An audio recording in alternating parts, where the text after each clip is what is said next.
The most radical thing you can do is to love yourself unapologetically, because everything else flows from there.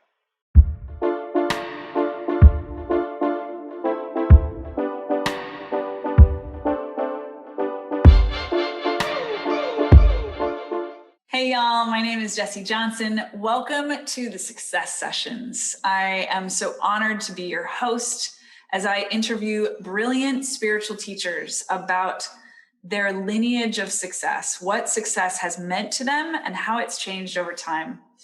I am so thrilled to introduce you to my dear friend, Nadine McNeil. You can find her on all platforms under the name Universal Empress. She is brilliant. I invite you to really drop into her energetic transmission. Underneath all the words that we say, there's something really deep and rich happening. It's really powerful, our conversation. I love this woman so much. Enjoy. Nadine, thank you for sharing your light on the world. Thank you. Thank you for being one of my greatest inspirations. I was just saying at the start of this, it's incredible. I know that we are great unicorns and game changers because we always seem to connect at these times, these pivotal times in humanity, in society, in the world, you know? Yeah. Yes. So just a little shout out to Elena Brower, who introduced us right like in the spring of 2020. I feel she interviewed both of us for her podcast. That's how we connected. And so she just, I don't know that what amazing divine orchestration had us resonate in her mind such that she introduced us. And then we had our first conversation when you were living in Bali, literally on opposite sides of the world. And it was like you had been a teacher in my life for decades. Like that was the level of resonance that I felt. It was immediate for me. So I'm going to close my mouth soon so she can open hers and y'all can drink in the wisdom. And I just want to shout out right now, follow her on Instagram at Universal Empress. She is sharing so much on that platform. Brilliant, juicy spiritual teachings, integrated spiritual teachings, really, really embodied. Thank you. Thank you. And as you say that, and as I was listening, I am guided to repeat one of your pieces today. I know who I am. I know what I am.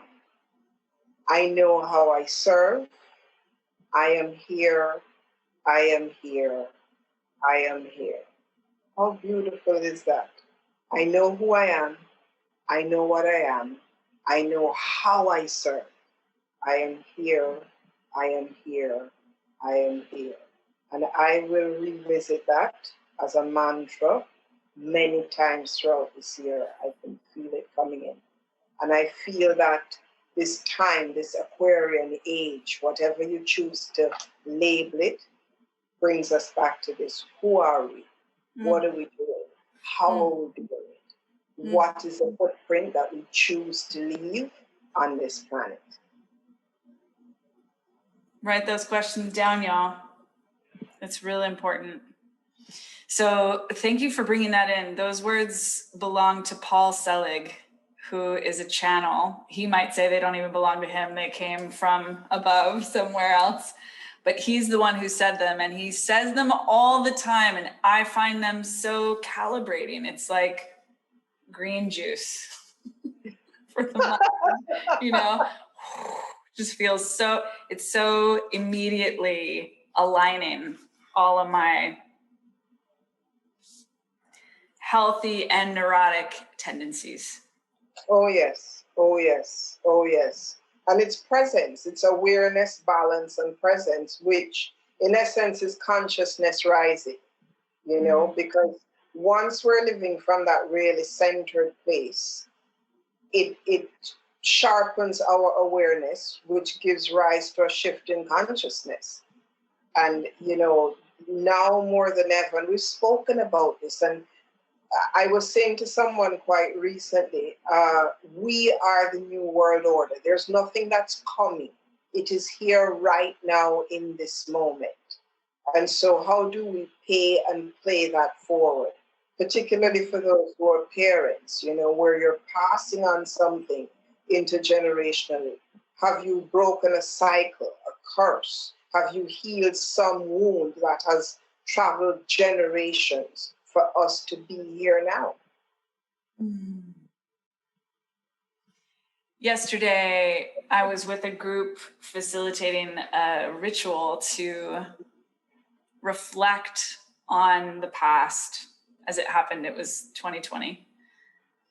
And vision and connect with the future. And the first step of that process is celebration. And so much of what people were celebrating was exactly what you're saying, breaking the ancestral lineage of suffering or self-sacrifice or people-pleasing or role performing in a way that really feels like we're doing it generationally, we're doing it culturally. It's not mainstream, I don't think, at this point, but it's more and more people are doing this work. And it was so striking to me to hear in a group of, there were maybe 35 people there, to hear so many of them be acknowledging that was the theme of their celebration, was the releasing of this old dysfunction that they could so easily have continued for decades more, but chose to do the brave and bold work of saying, thank you, no, I'm going to choose something else now. And so with that in mind, I would love to hear you speak more about that in your life. What are you celebrating, and what ancestral gifts have you said, thank you, no? Wow, thank you for that question. In fact, when I do my women's circles, the first round that we go through, I ask sisters to share one thing you want to be celebrated for. And so sitting here with you in this moment, I feel I'd like to be celebrated for my courage. I'd like to be celebrated for reaching out and asking for help and support, even to you, Jess. People who I feel, as we say in Jamaica, are in my corner, that I feel aren't judging me. As a coach, as a public figure, recognizing that I needed help and that, I am imperfect too. And celebrating that was very humbling.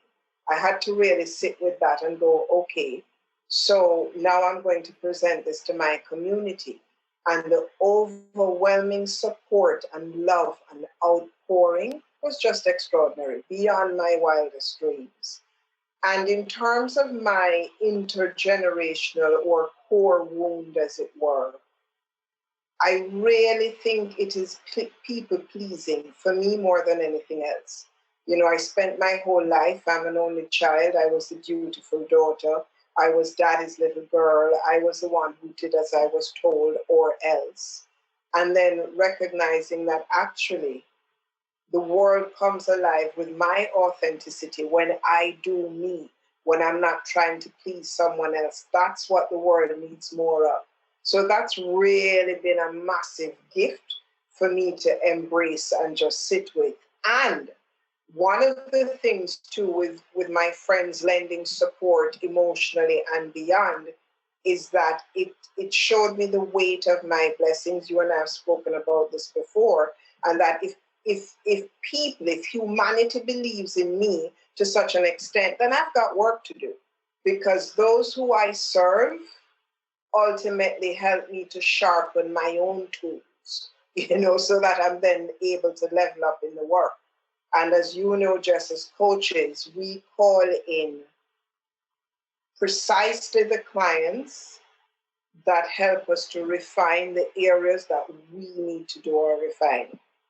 And that's why you're such an extraordinary coach, because you, Jessie, you have taken on the work, you're unapologetic, you call the shit like it is, and you just show up full out in every essence of your being. it's beautiful to witness. I'm sure you see it.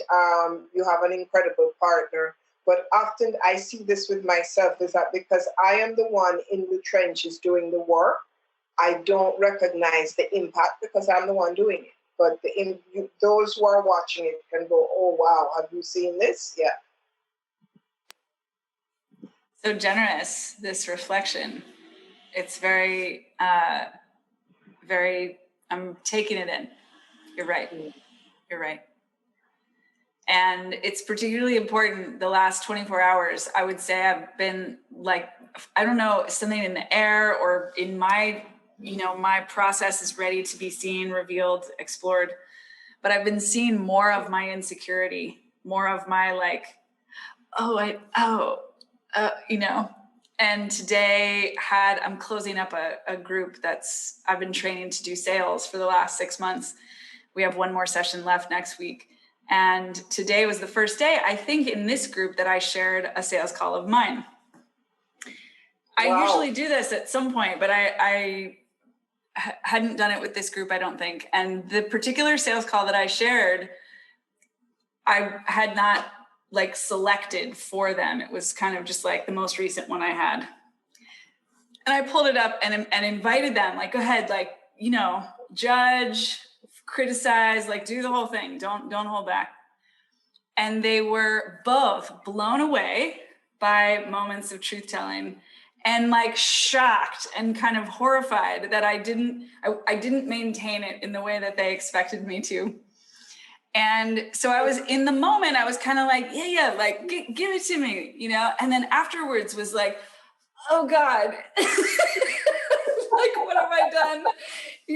Just revealed the underbelly of my imperfection in public, in broad daylight.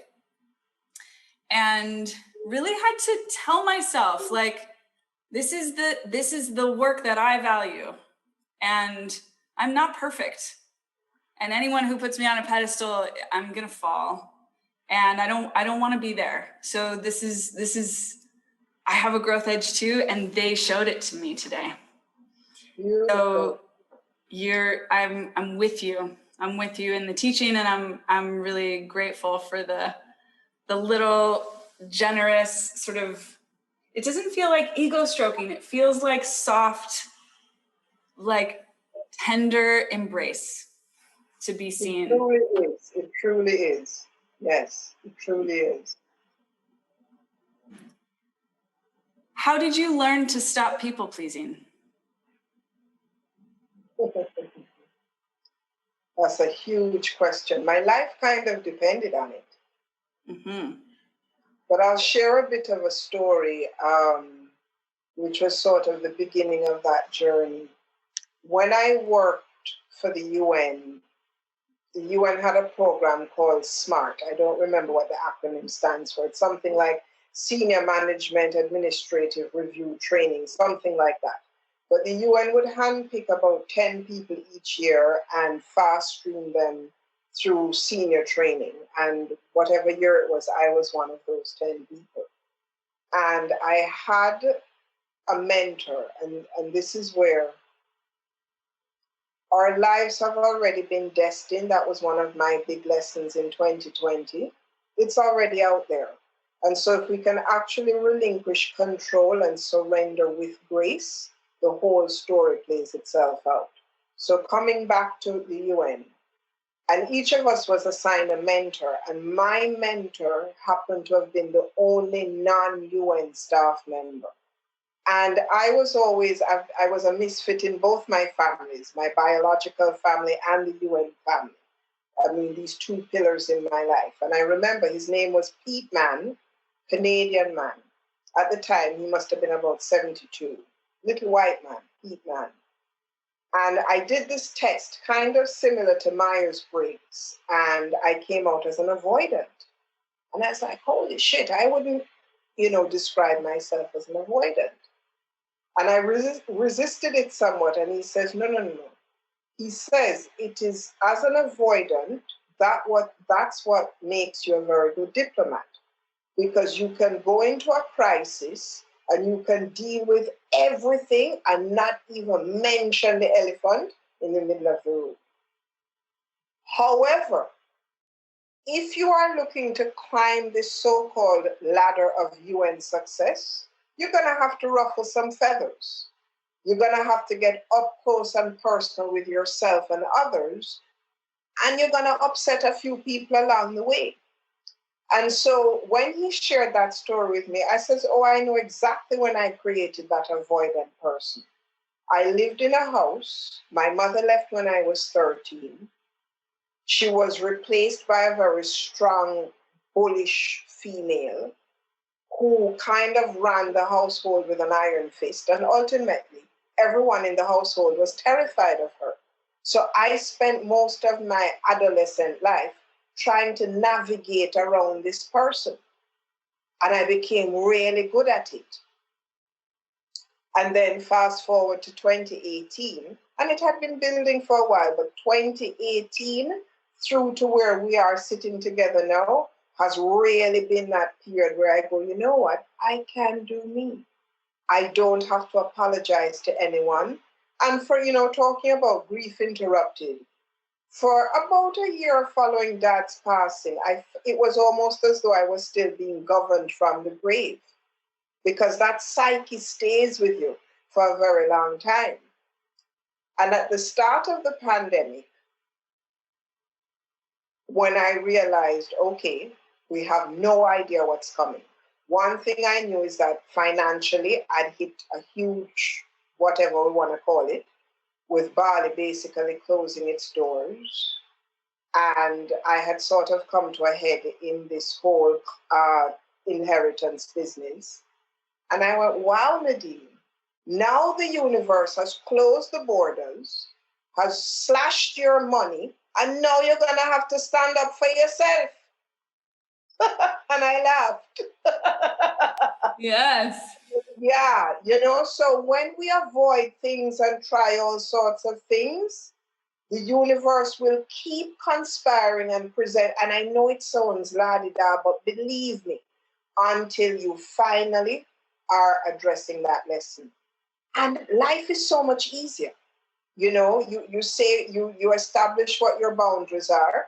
And if you upset a few people along the way, then so be it. We can't save the whole world. So those were some of my landmarks on the journey to releasing people pleasing. And there's still some work to do. I'm here in Jamaica, which is a very colonial, patriarchal type society. Who you are, your last name, what family you're from. And I suppose every country functions at that level, but with 2.5 million people and you're in this cocoon, you feel it more, And I'm not the most conventional one around. And I still just do me. Yeah. And just doing me. Yeah, thank you. Just doing me is a radical form of activism and self-love. And you and I have shared this together, and I know we both share this on our platforms. The most radical thing you can do is to love yourself unapologetically, because everything else flows from there. Can you speak a little bit about how do you connect that to the conflict and drama that is happening in governments, not only in the United States, but for sure it's happening here right now? Like when you think about, I can give you a more specific question, but I feel like I just want to leave it open-ended first. When you think about the juxtaposition of that teaching, that the most radical thing we can do is love and accept ourselves, and then put next to it the fighting and competition and horror that happens at the government level, what do you see? I see a couple of things. The first thing I see is that our governments are a reflection of who we are.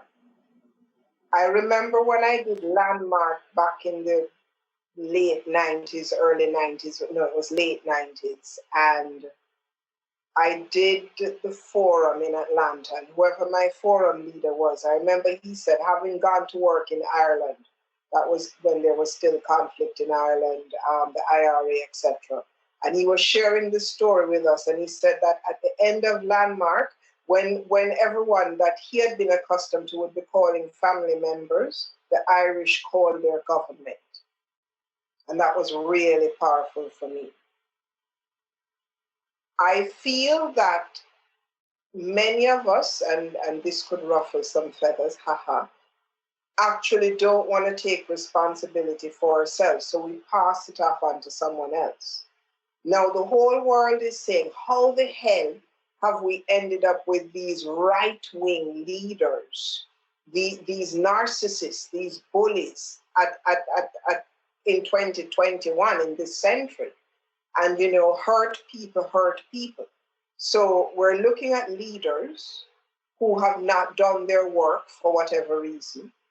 In us not doing our work, we choose leaders based on our levels of consciousness, based on whatever our wounds are. And then we put them in office. Somebody has put them there. People have voted for them there. You and I might not know a huge amount of people who have put them there, but the reality is that they're there. And so if we go back to when you and I first met, Jesse, and had our first conversation last spring, when Black Lives Matter was rife, you know, and there was so much emotion, etc. This is an extension of the same discussion. And so what I've been hearing, and I'm sure you've heard it too, and you don't need to be blind to see this, we all know that if it were people of color that had attacked the Capitol building, I've gone really specific now, the outcome and how the world would be responding to this would be very different. Pardon my language. So that's where the real work is. What's happening to us as humanity? How are we selecting leaders? How do we choose to heal whatever it is? Because ultimately it's fear and control. Mm-hmm. You know, so governments are a reflection of us. The governments are there to keep the peace, as it were, and to make sure that to some extent our basic human rights are met. You know, we have a roof over our head, we can get medical care, our children are educated, the roads work, etc., etc. But if we are not doing our own work, then we're going to end up with some shoddy leaders in leading us. That's my feeling in a nutshell. Powerful. Well, so that's how I feel about it's this is good to go in this direction, actually, because I think that for me, George Floyd's murder changed my life, as it, I think, changed many. Not because it was the first, but because of what happened in the world as a result, and the feeling of connection and opportunity to look at something, not just with me and my little microcosm of conscious activist friends, but much more globally. And one of the challenges for me of the time since then is that I have been experiencing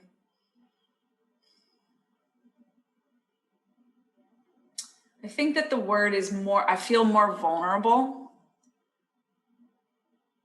And I don't think it's a bad thing, but it's a real thing that I don't feel so fortified, so protected. And, you know, as I'm saying that out loud, it's like, well, and look at the truth. We aren't as fortified and protected as we think, or the capital of the United States would not have been stormed. Like, that's not how could that have happened if we were so strong, so clean in our energy? So thank you for that. That's a really helpful resonance for me. Wow, thank you for that. That's a huge share, because it comes back to what we were saying earlier on, just in terms of The same way we have got to look at our own vulnerability. Nations are now looking at their vulnerability. I mean, we look at the UK. I carry both Jamaican and UK nationality. What the hell was Brexit? You know, so it's like, what were we thinking? You know, and you as an abundance finance coach, I mean, this really gets me excited, where we have this poverty consciousness. This is mine and this is my country and these are my things. And then now that we've exited the EU and we're realizing the repercussions of that, you know, there were scientific research projects where part of the funding has now been cut off from the UK. You know, we look at whatever tier they're in now regarding this pandemic. All of this because it's almost as though we're schizophrenic energetically, because on the one hand, we are the world, we are the people, let's make the world a better place. But then all of our behavior is like this. Yes, it does feel really vulnerable, particularly if you're a heart wide open sort of person, as I am, as you are. Mm-hmm. Yeah, I think that for me, I've been spending a lot of time having conversations where we don't agree. And frankly, I had not realized how few of those conversations I had been having, specifically around politics. And I mean, actually, no, it's not just around politics. Politics just kind of like, it's showing us the polarity that's in the space, but it's there everywhere.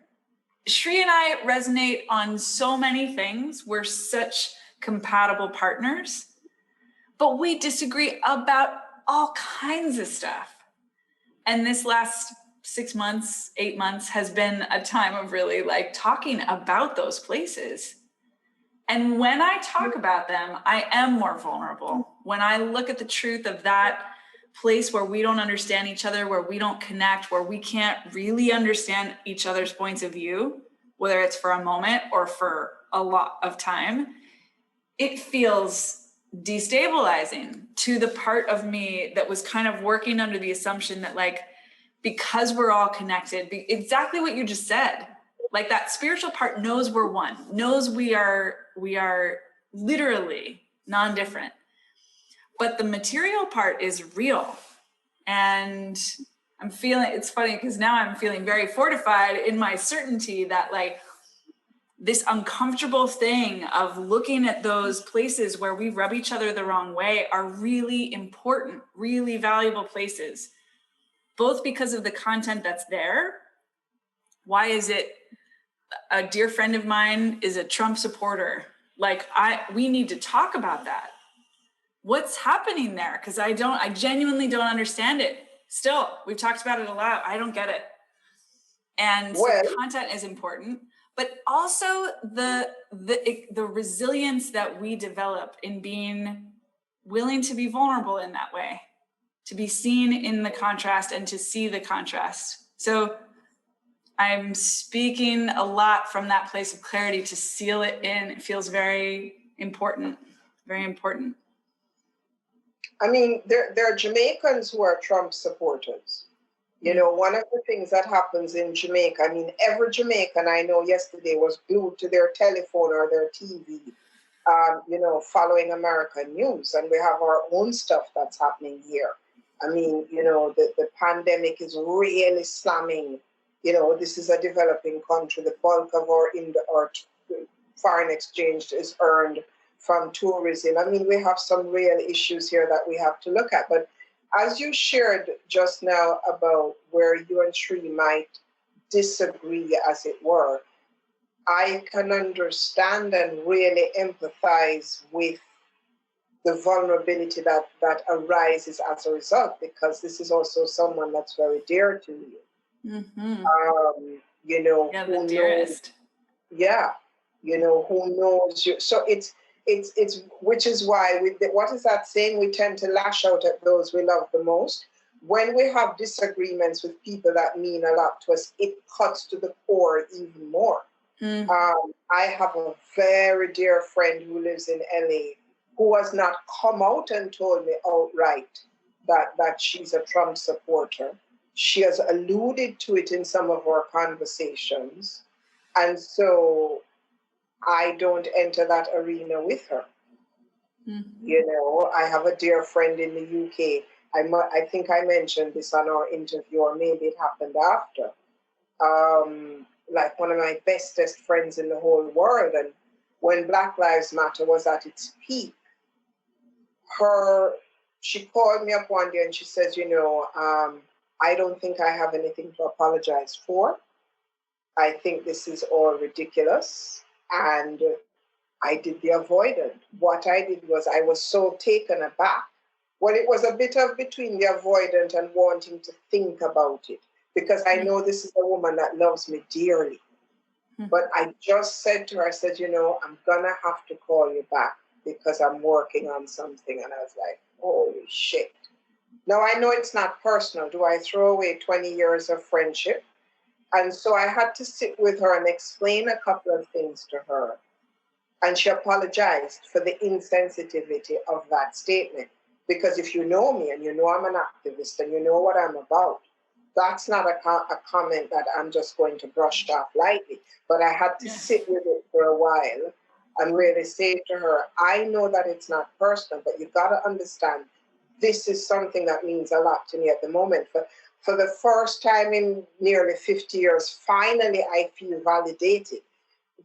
We all know all of these stories where you bring up these discussions about race and you're either gaslit or second guessed, and so you're then shunned into silence. You know, I hear you saying both, like you that I think I understand this. I want to hear you speak more about it. That there are places where you have found the value of having these difficult conversations, and other places where it's like best not to go there. Actually, like, let's set a boundary. We're not going to talk about that particular subject. It's too unproductive, maybe. So I'm curious how you, if I'm understanding that correctly, and if so, how you make the distinction. How do I make the distinction? Excellent question.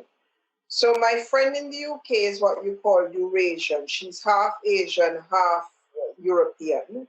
She married a lily white Englishman and married into sort of English aristocracy. So I recognize, because I have a certain amount of education, awareness, travel, that any discussion around diversity gets too close to home for her. We've had conversations in the past where she has shared with me, going to visit her husband's family in the UK and how she was greeted initially, etc. So I recognize this conversation gets too close to her own wounds that she's not yet in a position to address, or she's chosen not to. She's 70 odd years old. She's probably decided, I don't even need to deal with this. I think we spoke, for some people, I remember saying around that time, if you go to your parents or your grandparents and they cannot have the conversation, be gentle, have compassion for them. Try not to blame them or beat them up, because it's too much for them to go into. They actually can't handle it. It would be too much for them. We live in a time, we're blessed to live in this time where we can intellectualize and we get on social media and we can have different views. If we're looking at parents that survived, or foreparents from the Second World War, the First World War, whatever atrocity that they'd lived through, it's too painful for them to go there. So, I have enough awareness to recognize that. My other friend in LA, I have to reflect on that one and why I've chosen not to say anything. There's something for me to look at there. Yeah. Mm-hmm. This is what I'm in. Behind the scenes. I'm not really talking about this so much outside of these interviews. It comes up actually quite regularly here, even when it's not the intended subject. I think because it's a place where I have so many questions and am wanting to learn. but I definitely feel that I know the path is available to me to compartmentalize these complex disagreements and just like hang out with the people that I understand and agree with and focus on my business and building and making things work. And I actually think that was a strategic choice for me for a long time. In order to break my people-pleasing patterns, it was helpful for me to only hang out with people who were not going to play that game with me. Correct. It is because of the strength that I have developed, the fortification that I have, I think, that allows me to get more open and curious. Like, okay, but now what? So in this realm of politics and social justice, I'm really in it. I'm really in the discomfort of not always knowing what I want to do, how I want to respond, if I want to have the conversation. I don't want to be closed to it. And I also want to honor when it feels like it just feels like it's not a useful direction for the energy I'm really appreciating just hearing you speak about it.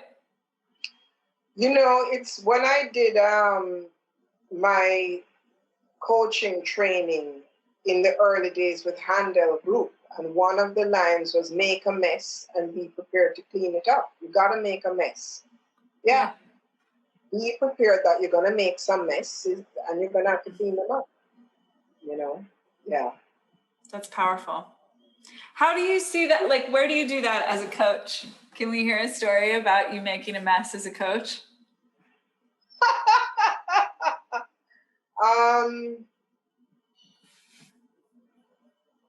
When I do my own projections and don't even realize that's what I'm doing, like I'll say something and go, oh, shit, this has nothing to do with the other person.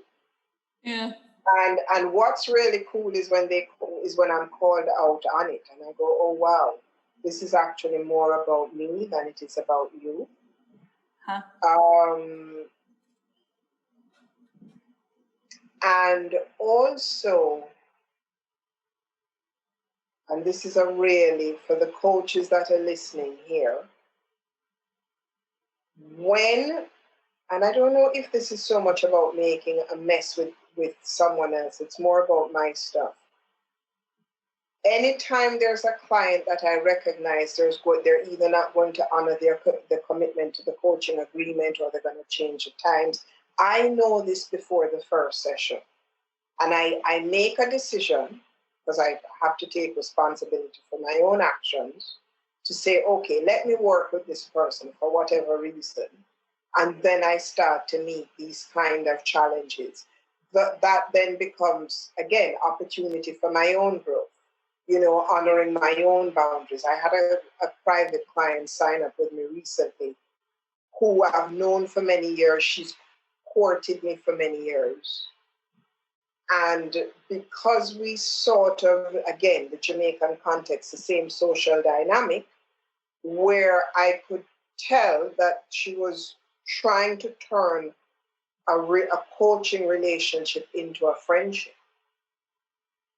And I had to keep those boundaries very clear. You know, I said, I don't drink when I'm meeting with clients. I just don't do it. And we're not going to hang out. And we're not going to have coffee. And we're not going to go to the gym together, because that's not the nature of our relationship. Really difficult for me to say that. But she respected it immediately. Immediately. And I was like, oh, wow, Nadine, you can actually say this. Instead of going into my head and, oh my God, and she thinks, and who does she think, and because she, and this whole friggin' story that I have running back here. No, I just called it and it was fine.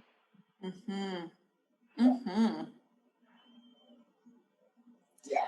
And one of my pet peeves in life, someone calls me up and goes, I want to pick your brain. What? No. This brain is an expensive brain. This is not about brain picking business. It drives me nuts. I'm sure you get it a million times. You know, let me pick your brain on something. Well, and it's part of why our relationship, I think, is so, there's a real sweetness about the generosity that you bring here. Because I am picking your brain. And I know what a treasure it is. Yes. And I feel that there's a very special relationship when that's something that we can share. Are you okay with that, me claiming that language is what's happening here? No, I'm totally okay with it, because I know, wow, you're giving me something to reflect upon. This could be another projection of mine, Jessie. I know that in your picking, it's for the highest collective good, as it were. Ooh. So I know what your intention is. Mm. What I'm referring to is more of those who, rather than make an appointment, it's like, don't invite me for dinner and think I'm going to coach you over dinner. Yes. you understand what I'm saying? You know, just don't do it. It's so interesting that you're bringing this up, because I just saw a different influencer on social media, someone who I admire and follow, a yoga teacher who specializes in training people around working in the yoga community around social justice, anti-bias, anti-racism. And she said almost verbatim what you just said. Like, she called out someone, and the person who she called out, she didn't call them out by name, but she like quoted them or showed their question from their DMs or something. And that person commented, "Oh my God, I'm so embarrassed. Sorry." And I read the whole thread, and I was really struck by, I mean, honestly, I think that was messy. That was like the revealing, this is messy and I don't want to tolerate it. And we're going to talk about it, even if it brings up big feelings, even if people don't all like it, because this is not something that I can stand by. This unconsciousness doesn't work for me. You have to level it up. Yeah. Beautiful. Yeah. And also as coaches and facilitators, let me speak for myself here. I want to be able to kind of meet with my girlfriends or whoever and just do me. You know, if I'm a little bit messy, then I'm a little bit messy. If I use non-coaching jargon, then give me a human break. You know what I mean? It's like it says something about what it said. What it triggers for me is that, and what's ironic about what I'm about to say is that I'm sure nothing could be further from the truth, but what it triggers for me is, you don't want to, my work is not worthy of being paid for, but if I get it over a dining table, then it's cool. You know, one of my bestest friends, dearest friends in life is a top psychotherapist in London. And I don't call her up for therapy. I have my own therapist. You know, she might know what I'm going through. She's we both are only children. We've known each other since the 80s. There's a lot of history and story. We both know we can come to each other and go, you know, we may be falling apart today. But I also know when I say to her, I need to check in with my therapist. You know what I mean? It's like, yeah. We could have a whole conversation about this. Maybe that's in our future, I think, is teaching a workshop on the boundaries in relationships as coaches, healers, empaths, because they are incredibly intimate relationships. And I know that my work can be therapeutic, but I am not a therapist, and I don't maintain the same boundaries that my therapists have. But I have my own, and they matter a lot to me. And I think it's a very sophisticated, nuanced conversation. So I just plant that seed that we go deeper into that. Awesome.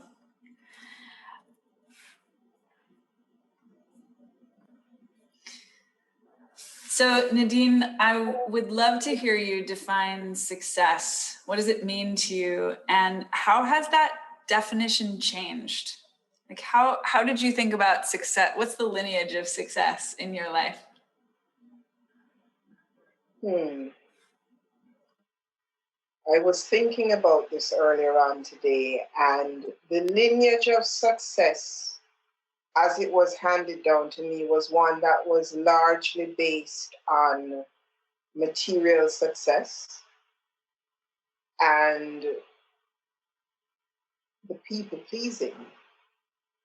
So the benchmark for success actually wasn't mine. And so recognizing that, I was blessed, super, super blessed to have all of the the attributes, as it were, all of the material trimmings. Yet something felt empty. There was still a void. And so that void was not knowing thyself. And so for me, success now is peace of mind. It's being able to wake up in the mornings and look at myself in the mirror and really like and love the person being reflected back at me. Of course, we want to have the material attributes. You know, it helps us to do the work. You know, one of the things I often journal about and share about is where I have a healthy impatience is around wanting to create more wealth to expand the scope of the work. That for me is the real success. And walking integrated wealth. I hear you saying. Yes, yeah. Absolutely. And so if I were looking at material things as a benchmark for success, I've been blessed. If I'm looking at my practices, my journey, my growth as a mark of success, I am also humbled and blessed. And so coming back to that opening question, Jessie, that we spoke about, well, what do you want? So many of us actually don't know what we want. And so success is identifying what you want, A, and knowing that you're worthy of receiving that which you desire.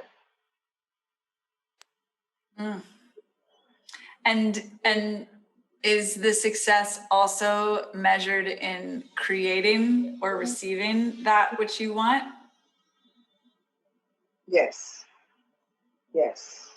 I love that as a framework. So I just want to say it back, because I think that you just if it wasn't clear already, it's clear now. Success is knowing what you want, knowing that you are worthy to receive it, and then making it real. Whatever it is that you want. You know, wow, I'm writing this down too. Isn't it amazing? She just said it, but she's writing it down. I know, right? Exactly. Modeling the learner, the true student of life. That I see that so consistently in your mastery, Nadine. It's like that integrated wealth, the wealth that is spiritually driven and spiritually used, but exists in the material realm. And you're so many of the areas where you have mastery, and there's so many, I feel like they all have that quality of integration where it's two things that are often seen juxtaposed as very distinct, but in you come together very whole, like surprisingly two parts of a whole. Yes. And so I just want to thank you. Being in your presence is integrating. I think that we could easily sit here and meditate and not say anything, and the transmission of the energy field that you hold would be doing the bulk of the work. Wow. So that everybody can just like replay the interview and like drop the listening and just feel the transmission. Yeah. So much sweetness here. Mm-hmm. Nadine, thank you so much. How can people, like what, if people were to do one thing to get more into your world, what would you have them do? In terms of accessibility or actually engaging with me? In terms of accessibility, I would definitely say log on to Instagram. Jessie already gave you that information at Universal Empress, my website, universalempress.com. In terms of journeying with me, join one of my transformational group coaching sessions. I am doing less individual work and more group work simply because what is the word I'm looking for? The synergistic that happens in group work. In fact, I was talking with one of my coaches here in Jamaica today, my physical coach, and he was talking about having just done a weekend retreat, and he says the work that he does with a group in a weekend, he will work with the same client and it would take them months. So definitely drop into one of my transformational group coaching or one of my workshops, but definitely the group coaching. And you advertise all of that stuff on Instagram, correct? I do. Great. Yeah. Beautiful. I will say on a very selfish level, I'm really glad that you're in Jamaica as opposed to Bali. You have been trying to get me here from the day you met me. Yes. I'm very excited that it's easier to connect in time zones. And I can't wait for the next time. Me too. Time zones and travel, and once the world figures out what they're doing in terms of travel, we're going to hug each other physically in 2021. Amen. Yes, please. Yes, please. Yeah. Thank you so much, Nadine. Thank you, my sister. Thank you so much. And it is a joy to be here. It is a huge privilege. And I look forward to journeying deeper with you this year. I know that something so much greater than I could ever possibly imagine. So thank you. Yes, I'm with you. Universal Empress was launched in 2010 as the brand representing Nadine McNeil, a yoga teacher, public speaker, transformational coach, and humanitarian. Her mission involves igniting others to create and dwell in infinite possibility and share the tenets of yoga within communities where it has been largely inaccessible. Nadine coined two terms to encompass the main objectives of her work. First, her central message of consciousness rising, the act of stepping boldly into the fullest expression of self, thereby becoming a catalyst for collective change. And her quest for the democratization of yoga, the removal of the illusion of elitism attached to the practice in modern times. She presents at international conferences such as the Bali Spirit Festival and the Caribbean Yoga Conference, leads corporate workshops at companies such as the Caribbean's largest money market brokerage, JMMB, and teaches at yoga studios across the globe.